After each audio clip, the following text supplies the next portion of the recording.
11th standard மேத்ஸில் second unit பார்த்துட்டு இருக்கோம். Convert the following decimal numbers in the form of p/q. அதாவது பின்னமாக மாற்ற சொல்லியிருக்காங்க. 0.3 மேலே வந்து பார் கொடுத்துருக்காங்க. அப்படின்னா என்ன அர்த்தம்னா 3 போயிட்டே இருக்குது அப்படின்னு சொல்லிட்டு அர்த்தம். இதுக்கு வந்து ஒரு 2-3 ஸ்டெப் இருக்குது. எல்லாமே அந்த மாதிரி தான் பண்ணுவோம். அதாவது பாயிண்ட்டுக்கு அடுத்து இருக்கு இல்லையா 3, அது வந்து பாயிண்ட்டுக்கு முன்னாடி வந்துடணும். ஸோ இப்போ அதுக்கு என்ன பண்ணணும், 10ஆல் மல்டிப்ளை பண்ணி பார்க்கணும், அதுக்கப்புறம் 100ஆல் மல்டிப்ளை பண்ணி பார்க்கணும், 1000ஆல் மல்டிப்ளை பண்ணி பார்க்கணும். எனிவே பாயிண்ட்டுக்கு அடுத்து இருக்கிறத முன்னாடி வர்ற வரைக்கும் மல்டிப்ளை பண்ணோம். இதுதான் ஸ்டெப் 1. ஸோ இது வந்து 0.3 மட்டும்தான் இருக்குது.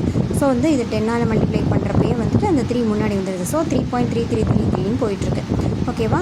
ஃபஸ்ட்டு நம்ம கொடுத்துருக்க செம்ம எக்ஸ்ன்னு எடுத்துட்டோம். அது வந்து 0.33 இருக்குது.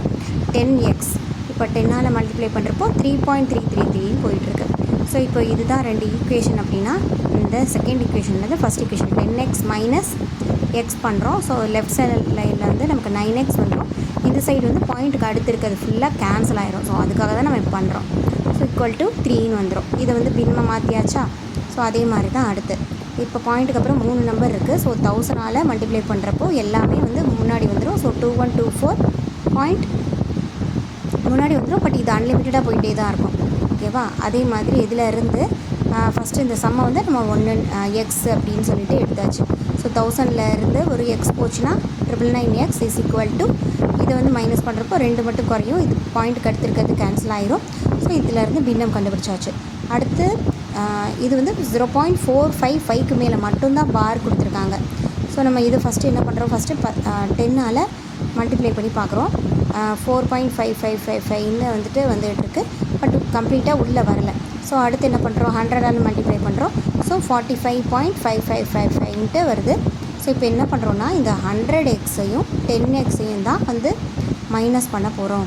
ஸோ இது 100xலேருந்து 10x வந்து கழிச்சோன்னா 90x, இந்த 55லாம் கேன்சல் ஆகிரும். 45 மைனஸ் 4 வந்து 41 ஆயிரும். நமக்கு பின்னம் கிடச்சிரும்.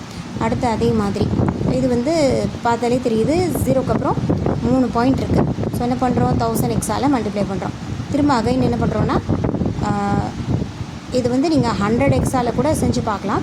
பட் 10xஐ வந்துட்டு நமக்கு வந்து கேன்சல் ஆகிறதுக்கு கரெக்டாக வந்துடும். 6868 தானே இருக்குது.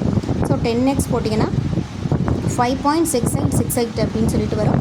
ஸோ 1000xலேருந்து 10xஐ வந்து நம்ம மைனஸ் பண்ணுறப்போ அந்த ஆக்சுவலி இந்த ரைட் சைடில் இருக்க பாயிண்ட்டு கேன்சல் ஆகணும். அவ்வளோதான். அதுக்கு நம்ம எப்படினாலும் மல்டிப்ளை பண்ணி கொண்டு வரலாம். பட் புக்கில் கொடுக்குறது வந்து ஈஸியாக இருக்கும். கேன்சல் ஆயிடுச்சு. ஸோ இதையும் பின்னமாக மாற்றியாச்சு. ஓகேவா?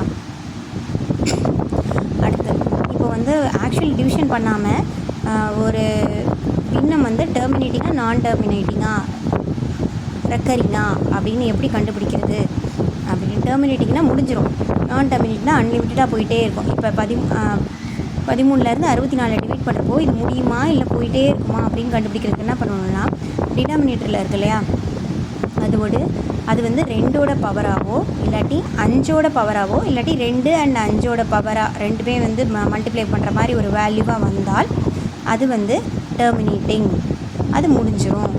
சரியா? அதே இது அப்படி இல்லாமல் 3ஓட பவராகவோ 2, 5 தவிர்த்து வேறு எதோட பவர் அடிஷ்னலாக வந்தாலும் சரி, அது மட்டுமே இருந்தாலும் சரி, அது வந்து நான் டெர்மினேட்டிங் ரெக்கரிங் அப்படின்னு சொல்லுவோம்.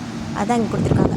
1 = 0.9 பார். இது வந்து வெரிஃபை பண்ணுங்கள் அப்படின்னு சொல்லியிருக்காங்க. ஆல்ரெடி நம்ம பண்ண மாதிரியே தான் பண்ண போகிறோம். 10x = என்ன வரும், 9.9 வரும். எக்ஸ் வந்து நம்ம கொடுத்துருக்க சம்மை எடுத்துக்கிட்டோம். ஸோ வந்து 10xலேருந்து எக்ஸை கழிக்கிறப்போ 9x = அது கேன்சல் ஆகி 9 வரும். ஸோ கேன்சல் ஆனால் ஆன்சர் வந்து 1 வரும். ஸோ வந்து ப்ரூவ் பண்ணியாச்சு. ஓகேவா? அடுத்து express the following rational numbers into decimal and state the kind. இது வந்து நார்மலாக நீங்கள் கேன்சல் பண்ணாலே வந்துடும். இதுக்கு பெரிய ஷார்ட்கட்லாம் தேவையில்லை.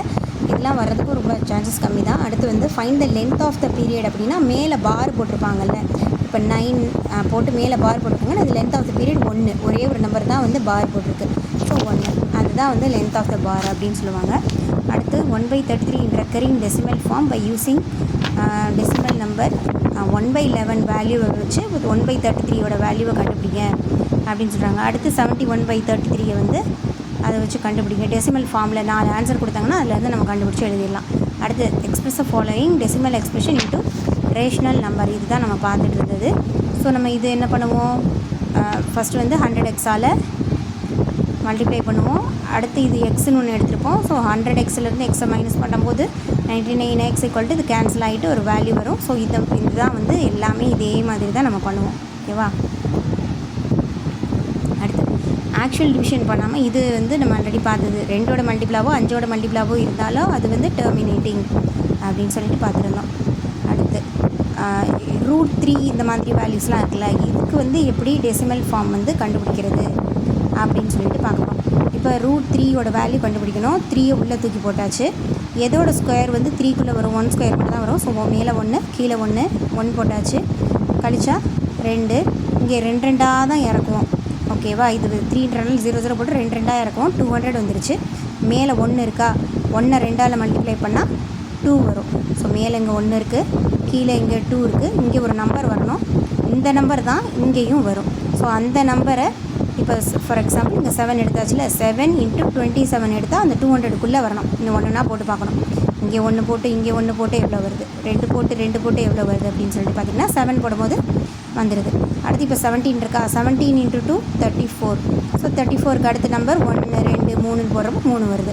ஸோ அதை போட்டு கழித்து போடுறோம்னா ஸோ இதே மாதிரி தான் வந்து ப்ராசஸ் போயிட்டே இருக்கும். அவ்வளோதான். ரூட் வேல்யூ கண்டுபிடிக்கிறது ரொம்ப சிம்பிள். இந்த மாதிரி தான் கண்டுபிடிக்கணும். இது வந்து ரேஷ்னல் நம்பரா இரேஷ்னல் நம்பரா? ரூட்லேருந்து வெளியே வந்துட்டால் அது ரேஷ்னல் நம்பர். ரூட்லேருந்து வெளியவே வரலையா, அதால் வர முடியாதா அப்படின்னா அது இரேஷ்னல் நம்பர். இது ரூட்லேருந்து வெளியே வந்துடும். ஸோ இது ரேஷ்னல் நம்பர். ஸோ அதுதான் வந்துட்டு சொல்லியிருக்காங்க. அடுத்து 0.7676 போயிட்டே இருக்கா.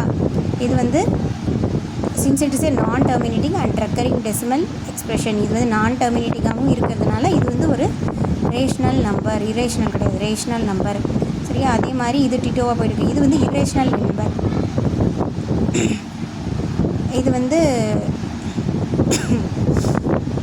நான் டெர்மினேட்டிங் அப்படின்றது வந்துட்டு இது வந்து நான் டெர்மினேட்டிங்காக இருந்தாலும் ஒரே நம்பர் தான் ரிப்பீட் ஆகுது. கரெக்டாக ஒரே நம்பர் ரிப்பீட் ஆச்சுன்னா அது ரேஷ்னல் நம்பர். வெவ்வேறு நம்பர் கண்டபடி ரிப்பீட் ஆச்சுன்னா அது இரேஷ்னல் நம்பரெல்லாம் போயிடும். ஓகேவா? அடுத்து √2/2 கீழே வந்து இதையும் √2 எழுதுனா அடிச்சோன்னா 1/√2. ஸோ இதுவும் ஒரு இரேஷ்னல் நம்பர் அப்படின்னு சொல்கிறோம். இப்போ வந்து find any 3 irrational numbers between 0.12 and 0.13. So வந்து அன்லிமிட்டடாக போகிற நம்பர்ஸ் எல்லாமே என்ன நம்ம பார்த்தோம், அன்லிமிட்டடாக போகணும். பட் வந்து ஒரே மாதிரி இருந்துச்சுன்னா அது ரேஷ்னல் நம்பராக போயிடும். ஸோ வந்து மாற்றி போட்டிருக்காங்க பாருங்கள். அப்படி போட்டோம்னா தான் வந்து இதுக்கு இன்பிட்வீனில் இருக்க இரேஷ்னல் நம்பர்ஸ் அப்படின்னு சொல்லிட்டு இது வரும். ஓகேவா?